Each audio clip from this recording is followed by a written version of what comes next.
Sie täuschen sich alle, die glauben, dass auch nur ein Riss in das Gefüge unserer einzigen Bewegung gekommen sei.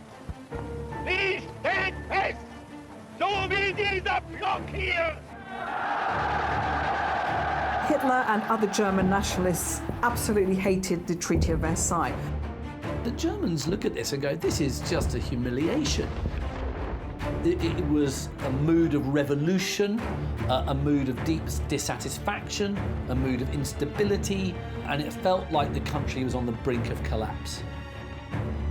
In that climate of hopelessness and despair, Hitler promised something different. Hitler promised that he could make Germany great again and bring her out of this economic crisis. Most people are struggling to survive. And of course, you know, like any really brilliant public speaker, he's going to use that to his advantage. It's like a conductor with an orchestra.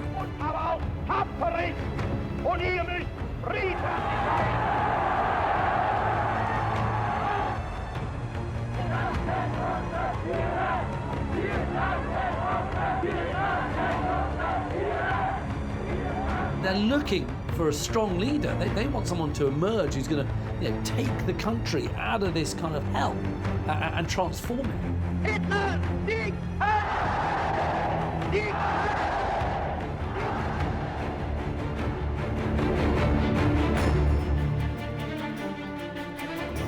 Zwei oder drei Monate vergangen sind, wird euer Terror beseitigt sein. Verwahren wir das Reiserecht.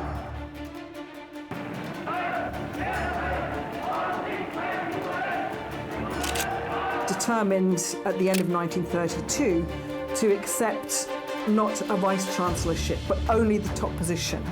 He hailed that as the Nazi seizure of power, so this was his moment.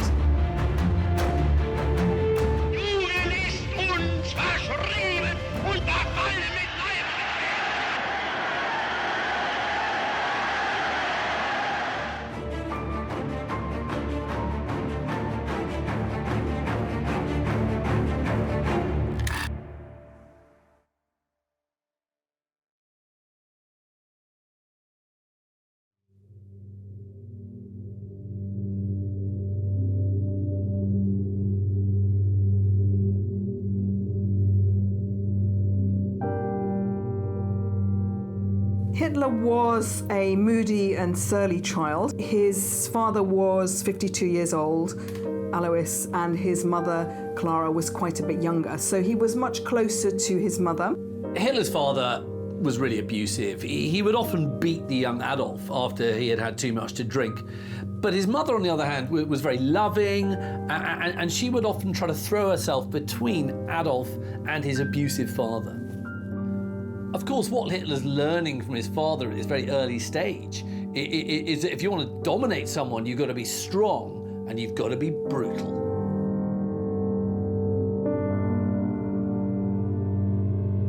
Hitler's father was very strict and authoritarian, and perhaps this had some influence on the young Adolf as he grew up. There's this extract in Mein Kampf in which Hitler remembers his old history teacher, a man called Leopold Putsch, and the profound effect that his classes had on the man who would lead the Nazi party. Putsch himself was born in what we today call Slovenia, but he was this kind of nationalist who believed in a kind of, you know, wider Germany, and he despises the rulers of Austria-Hungary, the Habsburgs. You know, and what Putsch frequently voices are his political views in the classroom, and there's no doubt that they are shaping Hitler's own nationalism.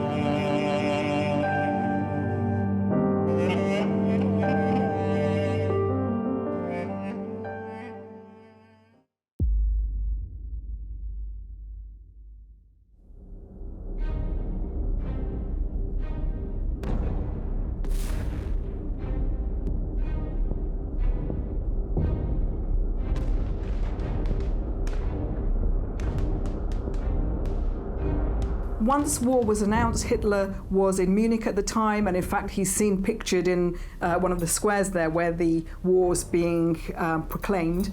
And what he does is to volunteer to join the Bavarian army. And he goes off and fights, and he's present at the first Battle of Ypres.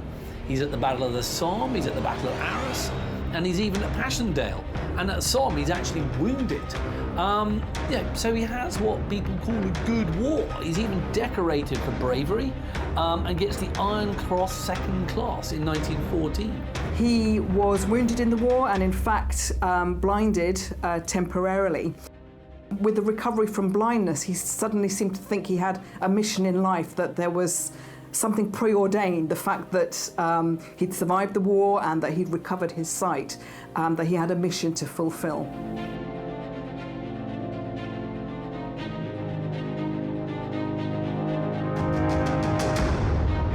Hitler's wartime experience really reinforces his sense of German patriotism. And when Germany capitulates in 1918, in November, he's incredibly bitter. And it's that bitterness that's really going to start to form its political ideology. Hitler pinned the blame for the loss of the First World War on what he called the November criminals, those who had signed the armistice on behalf of Germany. So really he believed that had the German army been allowed to continue on the battlefield, they would have won. And from here came this myth of the stab in the back, that the army had been stabbed in the back. And this became very popular among German right-wing and paramilitary groups and so on. Those responsible for it were people like Hitler claims of Jews and Marxists, and basically anybody who had signed the armistice that ended the fighting.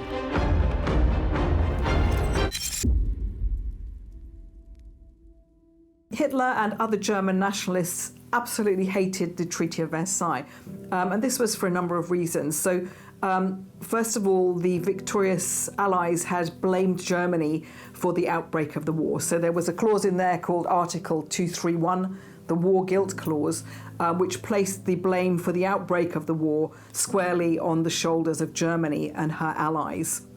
So not only that, but also this meant that the Allies could ask for reparations from this nation who had started the war. Very, very hefty sum of money. You know, the Germans look at this and go, this is just a humiliation. You know, not only have we lost the war, we're now being made to pay for it.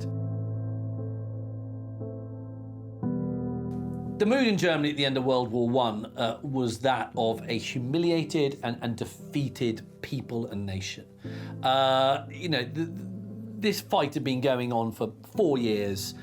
Millions of people had died, and no one had got anything, or no one had got anywhere. It was a mood of revolution, a mood of deep dissatisfaction, a mood of instability, and it felt like the country was on the brink of collapse. So in the aftermath of the First World War, prices had increased greatly. So by the time of the hyperinflation, you saw people going out with wheelbarrows worth of money because the currency had become practically worthless. So literally a wheelbarrow of money to buy a basic household provision. There was lots of political, economic and social upheavals and dislocations. So the Kaiser had abdicated, so now he'd been replaced, that rule had been replaced with the Weimar government, which was a liberal democracy. So this is a new experiment in democracy for Germany. And the Weimar Republic was attacked both from left and right in these early years after the war.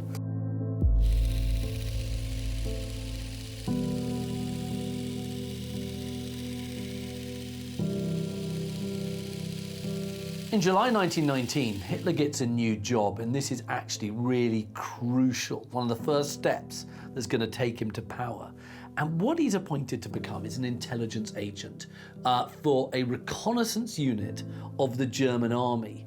And what he is, asked to do is to kind of influence other soldiers, but also what he's asked to do is to infiltrate political parties. And one of the parties that Hitler is asked to infiltrate is called the German Workers' Party. So Hitler became leader of the party by July 1921, so quite early on still. And he was determined to try and grow that party, and of course eventually to make it a party that would allow him into power. The party changed its name from the German Workers' Party to the National Socialist German Workers' Party.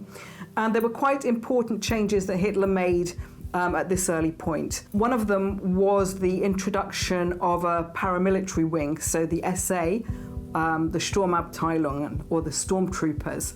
And this was important because all the other parties had their own paramilitary organisation. And secondly, for the party to have its own newspaper, the Volkische Beobachter, or the People's Observer. And again, this was important because it marked the arrival of the party. All the other parties had their own press.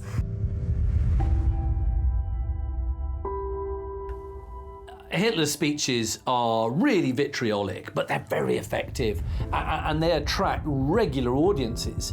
And what he's found, he's got this gift for speaking. He is a natural demagogue, and he's really good at using populist themes, and he labels scapegoats for losing the war. You name it, Jews, communists, whoever Hitler hates on that given moment, he'll lay into them.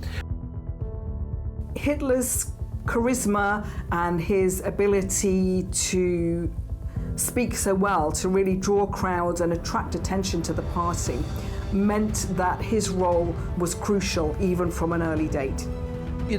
Listeners are listening and watching this and they're thinking, yes, these are the reasons for our economic hardships. And Hitler's also got this huge personal magnetism. And he's got this instinctive understanding of the psychology of crowds. And of course, like any really brilliant public speaker, he's going to use that to his advantage. It's like a conductor with an orchestra. And what historians have noted is the kind of hypnotic effect that his rhetoric has on these huge audiences. And also people notice, how his eyes, are so effectively used when he's talking to smaller groups. Der Völkerstreit oder Hass untereinander, wird gepflegt von ganz bestimmten Interessenten. Es ist eine kleine, wurzellose internationale Clique, die die Völker gegeneinander hetzt. In 1923, Hitler asked for the help of a general from the First World War, a man called Erich Ludendorff, and he says to Ludendorff, I want to have a coup. And I want to take control violently. And this becomes known as the Beer Hall Putsch. In his early years, when he was leading the Nazi party, Hitler was a big admirer of Mussolini. And what the Nazis had done, and what Hitler had done, is he looked at Italy, he looked at the Italian fascists, as a model for some of their appearances, some of their policies. And what he has seen is Benito Mussolini's march on Rome in 1922, which had been so successful. And Hitler thinks, well, look, I can do this in Bavaria. And by doing this kind of march, I can actually challenge the government in Berlin. I can take power in the same way as Mussolini did.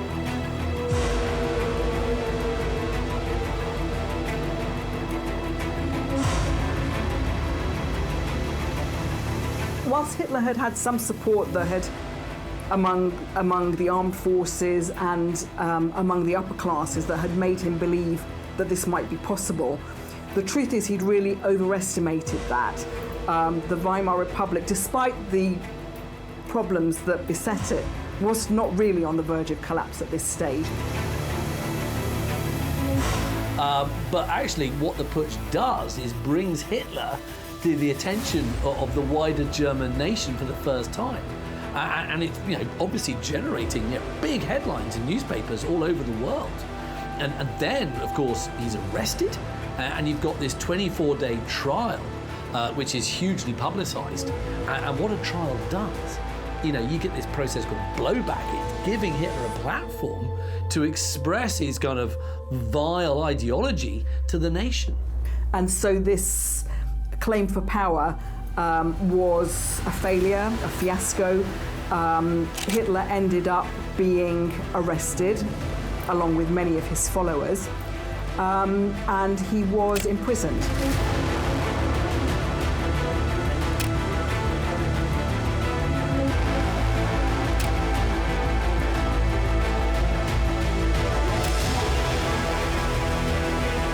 On April the 1st, Hitler is sentenced to 5 years imprisoned at Landsberg prison for his involvement in the Beer Hall.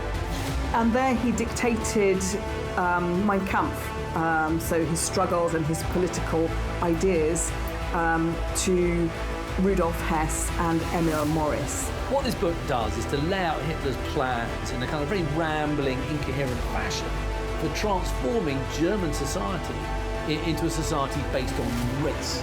So throughout the book, Jews are equated with germs, and they're presented as the international poisoners of society. Anti-Semitism, anti-Bolshevism were two of the key ideologies. He also despised democracy, and these kinds of ideologies were written in very, very fervent and strong terms in Mein Kampf. So, according to Hitler's ideology, there was only one solution to this, and that was their extermination. The Great Depression was this severe worldwide economic depression that took place between 1929 and basically lasted a whole decade till about 1939. What it saw was a major fall in stock prices in the United States, and you see basically an economic cataclysm worldwide. Hitler and the Nazi Party, they prepared to take advantage of the emergency. The emergency is kind of great for them because with their extremist politics, they can say, only we have the solution. And they're going to use this to gain support for their party. And what they also promise to do is to just sweep away the Versailles Treaty. And they say, we're going to strengthen the economy and we're going to provide jobs. No real mention of how, but it looks like a solution.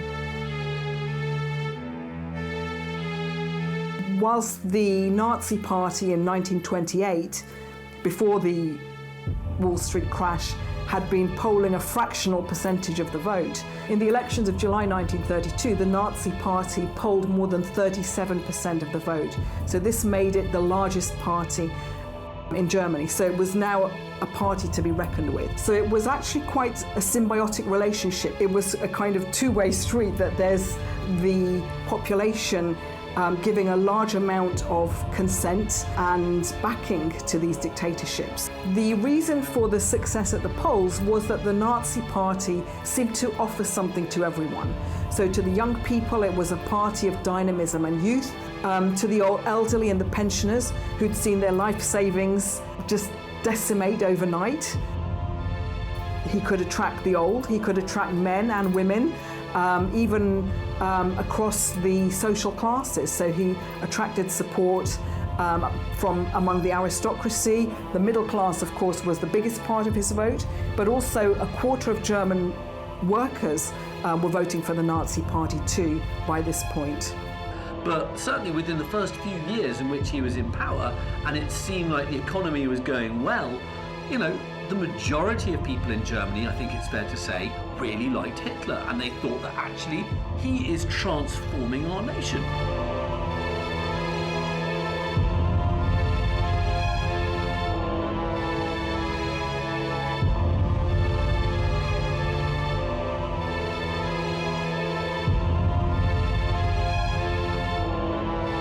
Hitler had quite a lot of disdain for the other political parties. He was convinced that his party was the one that was going to make a difference, and he was determined at the end of 1932 to accept not a vice-chancellorship, but only the top position.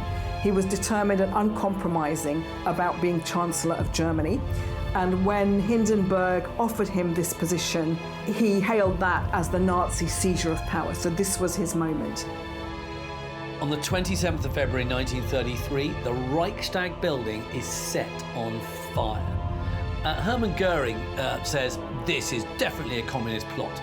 And at Hitler's urging, Hindenburg, who's the president, responds by signing the Reichstag fire decree on the 28th of February, just the next day. And this allowed the cabinet to have full autonomy and to take any steps it considered necessary in order to safeguard public order.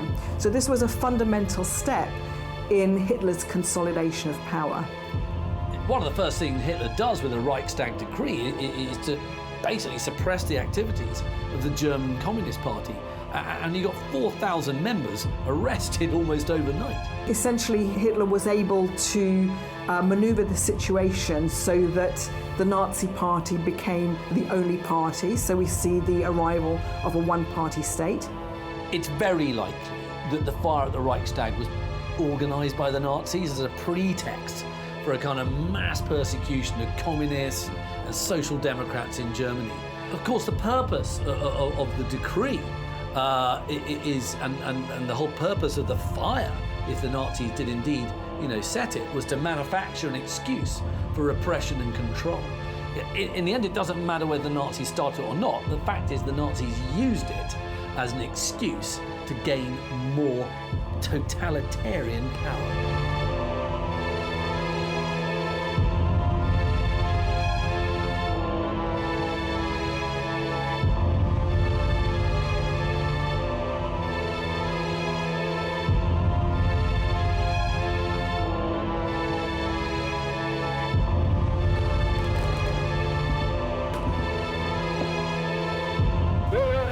Adolf Hitler.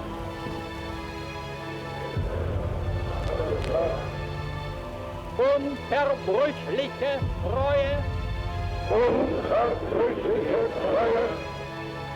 Ihm und den wir von ihm bestimmten Führern.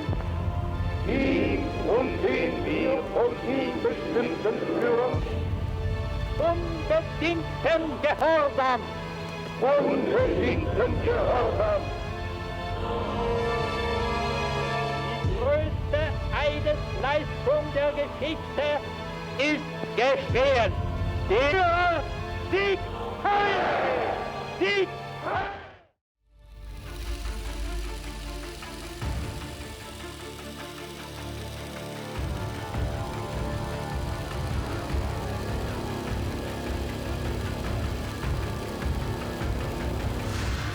The creation of an enemy was very important, and that could be an internal enemy or an external enemy or both. After Hitler came to power, life for Germany's Jews took a severe turn for the worse. The Jews in Germany were to feel the full effects of more than something like 400 decrees and regulations that restricted all aspects of their public lives and even their private lives. In the very early days and weeks after Hitler came to power, there was a boycott of Jewish shops and businesses. There was also an Aryan clause inserted into the civil service law, which removed Jewish civil servants from their jobs. All of that within the first few months. In the weeks and months that followed, Germany's Jews became increasingly isolated and excluded from one profession after another. You have the Nuremberg race laws being passed in 1935, and these define Jews not by their religious belief, but by their ancestral lineage. And what these laws also do is to kind of formalize the segregation of the Jews away from the so-called Aryan population of Germany. It is basically creating the Jews as kind of internal foreigners, if you like. So throughout the mid-1930s, the German propaganda machine was very busy putting out anti-Semitic propaganda, among other types of propaganda. So Julius Streicher's Der Stürmer put out a lot of anti-Semitic material, but the same was true from the propaganda ministry in terms of posters and placards, and as the years went on, anti-Semitic films, radio propaganda, and press propaganda too. For the most part, a lot of Germans accepted the Nuremberg Laws, partly because Nazi propaganda had successfully kind of swayed public opinion and fostered this general belief that Jews were a separate race. And also, no one wants to kind of oppose the regime because it would mean, you were going to leave yourself open to harassment or worse still, arrest by the Gestapo. A lot of people just kept their mouths shut. Anti-Semitism was not new for Hitler. I mean, he had been very publicly expressing and harbouring really anti-Semitic views ever since the Nazis had published their 25-point programme way back in 1920. The Nuremberg Laws marked a very significant moment in this history of the Third Reich and in the anti-Semitism, the escalating anti-Semitism of the Third Reich.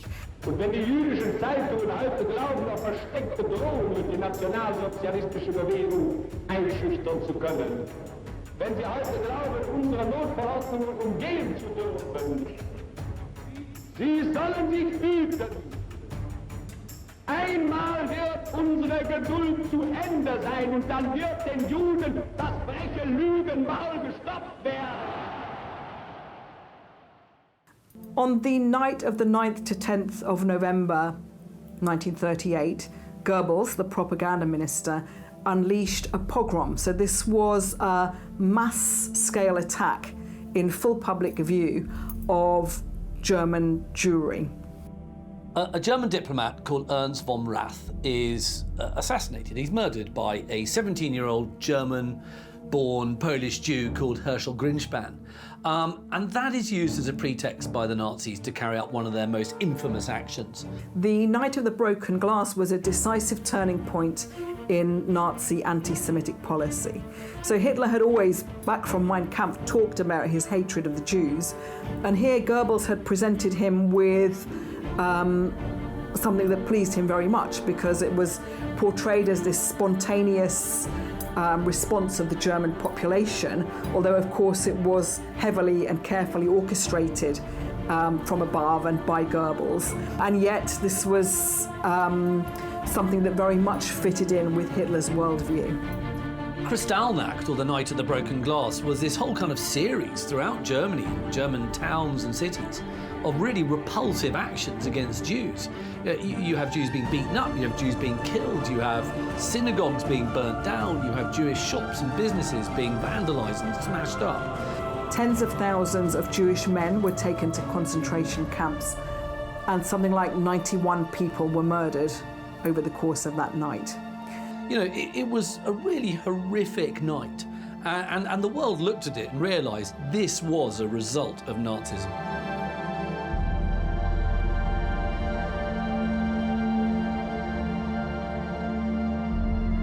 You know, you can look at the Night of Broken Glass as being undoubtedly a precursor for what was going to come, and that, of course, was one of the darkest episodes in human history.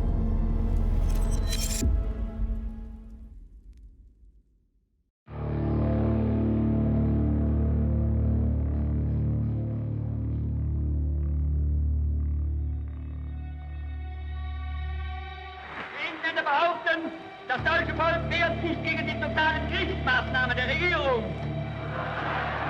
Es will nicht den totalen Krieg, sagen die Engländer, sondern die Kapitulation. Wollt ihr den totalen Krieg?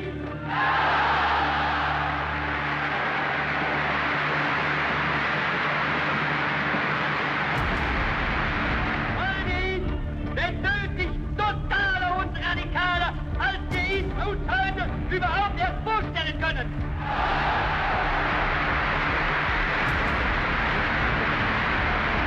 Seid ihr bereit, mit dem Führer als Phalanx der Heimat hinter der kämpfenden Wehrmacht stehen, diesen Kampf mit wilder Entschlossenheit und unbeirrt durch alle Schicksalsbüben und fortzusetzen, bis der Sieg in unseren Händen ist.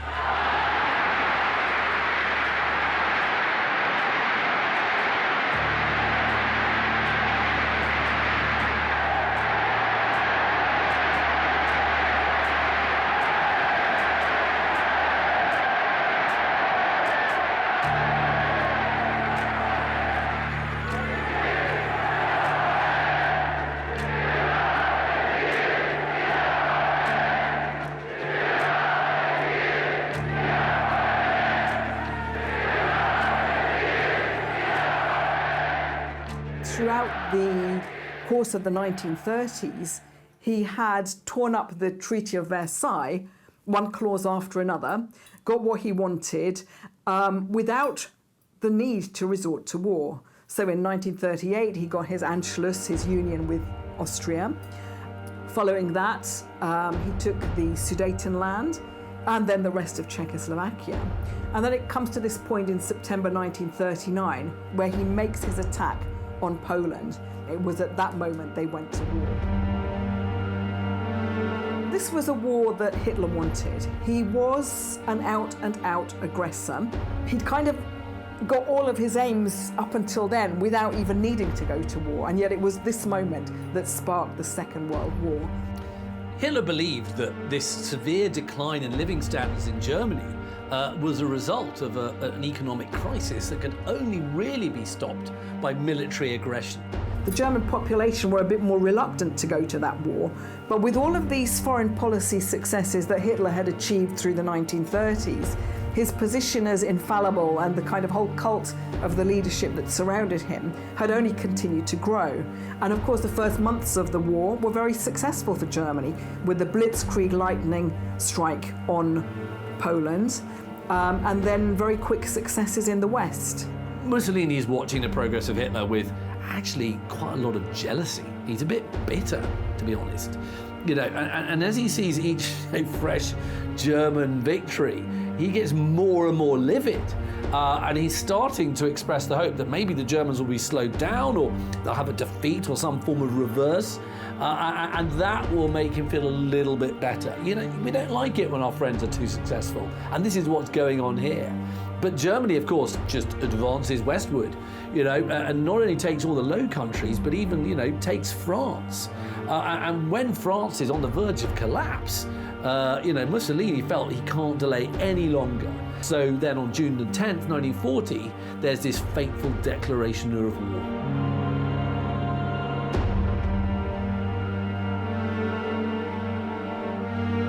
This desire to just keep fighting and then to start fighting on multiple fronts is ultimately going to lead to Hitler's demise.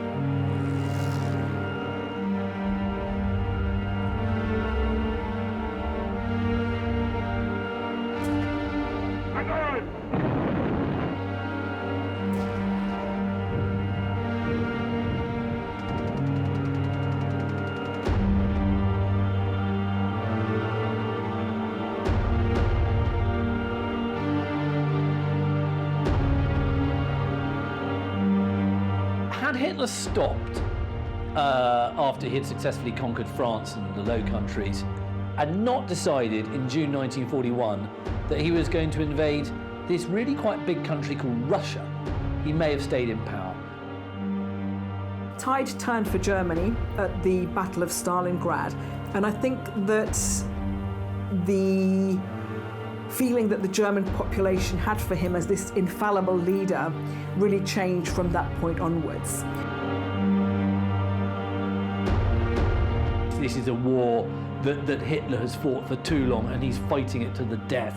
And he's fighting it to the death of the people who he supposedly loves. And he no longer loves them by the end of the war. And he says that basically the German people don't deserve him, the German people don't deserve Germany, and everybody should fight to the death because basically, you know, they don't deserve to be alive because they failed him. Classic narcissistic thinking. The world is for him, you know, and he's not there for the world. So whilst by this point, after Stalingrad, the cult of the leader was diminished somewhat, he'd created this myth of the Soviet hordes and this great Soviet enemy to such an extent that out of fear and out of desperation, both the army and the home front really worked until the bitter end before capitulation.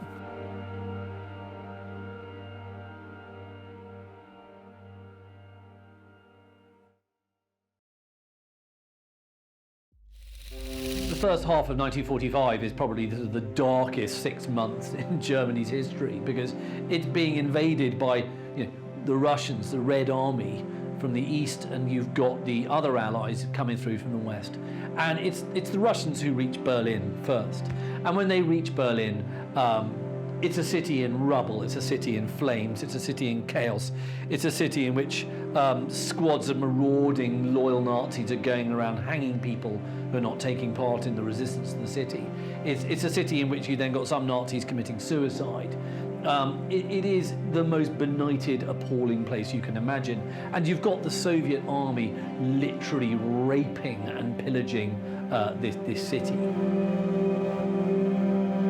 Towards the end of the war, of course, Hitler was spending more and more time in his mountain retreat, the Berghof, and then people were seeing less of him. He was making less and less public appearances, and then eventually, in the last months of the war, into the Führer bunker. And this is when public opinion of the Führer starts to crumble. Hitler's last days in the Führer bunker under the Reich Chancellery in the centre of Berlin, are a kind of terrible end of a Shakespearean tragedy, as the thunder Russian artillery all around them, and they're deep inside this sort of concrete underground fortress. Everybody's sort of kind of going mad, and especially Hitler. Hitler and the Nazi leadership felt increasingly desperate as the Allied forces advanced closer and closer to Berlin. Nevertheless, in that desperation, they were all the more determined to fight to the bitter end and to bring the nation with them.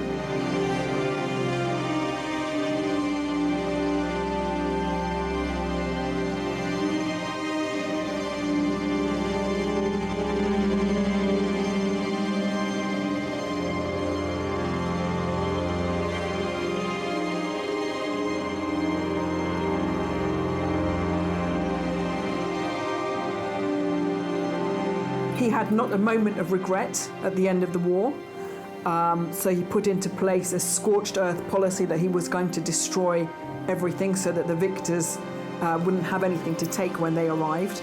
But also he kind of in the end believed that the German people were not worthy of him. So he sort of got it in his head somehow that they weren't this master race after all, and that they had betrayed him. Even though, of course, the ultimate lie was what he had done to them.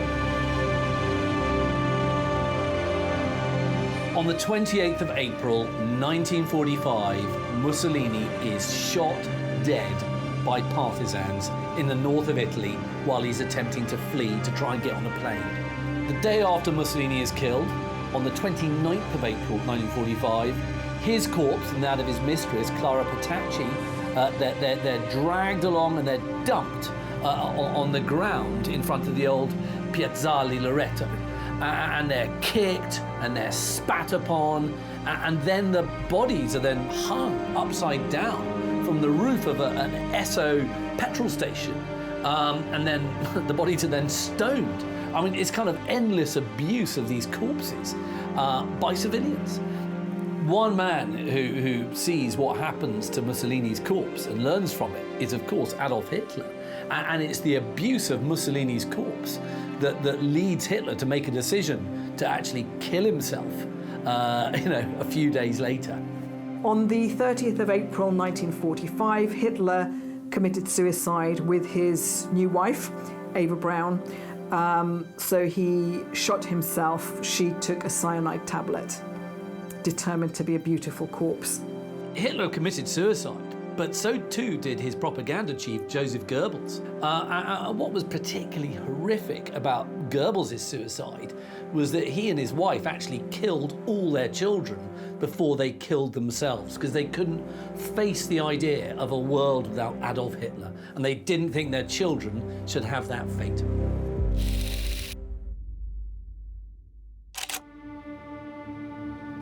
Hitler's personal anti-Semitism came to be translated into state policy, and as the years progressed, the policies became more and more radical. The final solution to the Jewish question, it's a kind of horrific phrase, if you like, but that was the kind of official name for the murder of all Jews that the Nazis could get their hands on. And it wasn't just restricted to the European continent. They tried a variety of different policies, from emigration to territorial solutions, and eventually they settled on the mass murder of European Jewry through the use of poison gas. The international community had a very good idea from the word go that the Nazis were anti-Semitic. But I don't think anybody believed that Jews were going to be killed on an industrial scale. It was a fully fledged industrial genocide. The Jews were murdered in thousands at a time in gas chambers, and then their bodies were subsequently cremated. When the Allied forces turned up at the camps, places like Belsen, The world was horrified when they saw the footage that emerged. You know, corpses piled up, having to be bulldozed into pits. And the Allied forces, when they saw what had been done to all these people in the camps, they often got local Germans in to come and see what had been done in their name. And obviously they also made, you know, some of the people running the camps, the SS, not only help, you know, clean up the camps and you know, dispose of the bodies, but obviously there was also summary justice. Even though it's not kind of officially recorded, there are many stories of troops getting absolutely livid with some of the SS who, you know, ran the camps and just shooting them out of hand.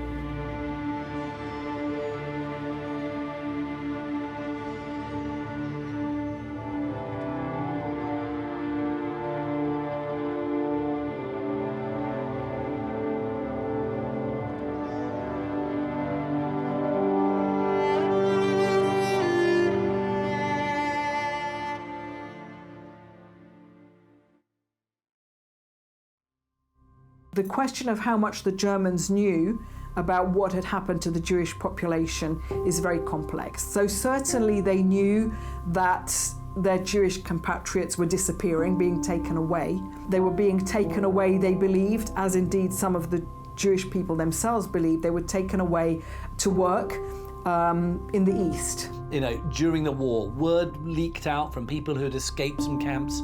There were aerial pictures taken of places like Auschwitz. So, you know, by the middle of the war, the world at large had a very good idea that this slaughter was being carried out on an industrial scale. Yes, some rumours did circulate back from soldiers on leave, and other information did filter back to the Reich, but the German population was busy with facing its own war, dealing on a day-to-day basis with the course of the war, Allied bombings, rationing, food shortages. It took a long time for the German people to really come to terms with what had been done in their name. I think a lot of German people throughout the war had more than an inkling, but I don't think they knew the extent of the savagery of what went on, you know, behind those miles upon miles of barbed wire.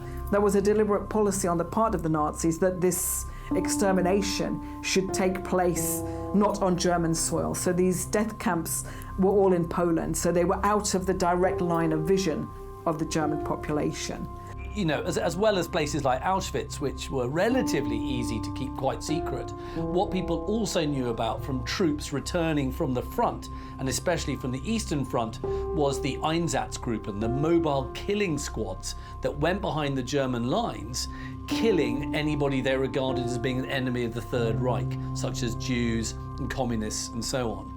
And the Einsatzgruppen killed millions of people, and it was impossible to keep that quiet. So once again, there had been some knowledge, but limited knowledge, about the extent of what the Nazi regime was putting into place in terms of this genocide that was taking place in the death camps.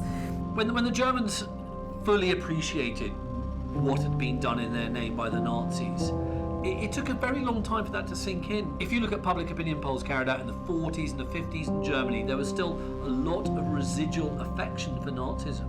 It was felt that this was something that had made Germany great again. It was something that had got things moving and done. Yes, there had been excesses, the small matter of the Holocaust, clearly. But some people in Germany were willing just to say, if we can divorce the kind of genocide bit from Nazism, you know, is Nazism so bad? So there was still this sort of kind of, I'm not saying all Germans, I mean, but a minority of Germans were still, you know, affectionate towards Nazism and towards Hitler. But I think, yes, ultimately, when it was shown quite how evil Nazism was, and the German people fully appreciated it, then, yes, the opinion of Hitler was not quite so good.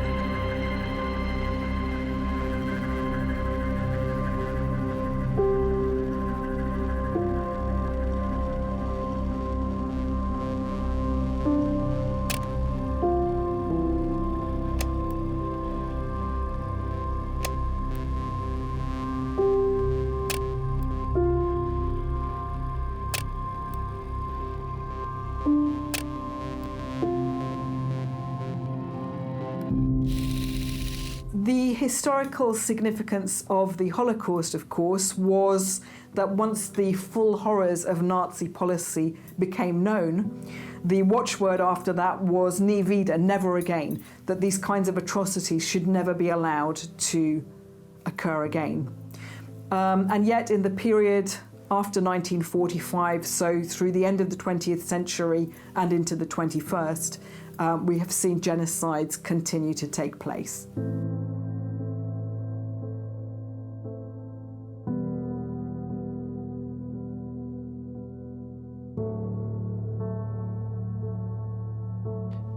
Certainly, there are a lot of reasons why you might have voted for Hitler in the 30s, not all of which involved you being evil.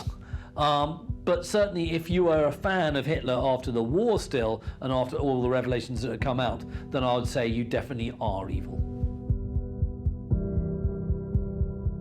There was not really much opposition to Hitler, either from those around him or even any resistance on much of a wide scale in Germany as a whole, so very limited resistance. Those around him were always trying to curry favour with him, so whatever they were trying to do, they called it working towards the Führer. His view was well known, and in fact all of his advisors, ministers and armed forces were mainly trying to impress him and to try to enable him to achieve his goals.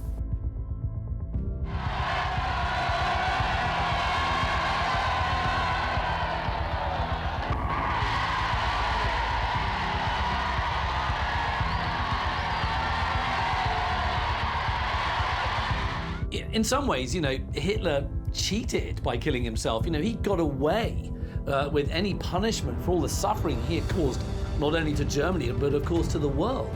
And it was actually his generals and his inner circle who are going to pay the price.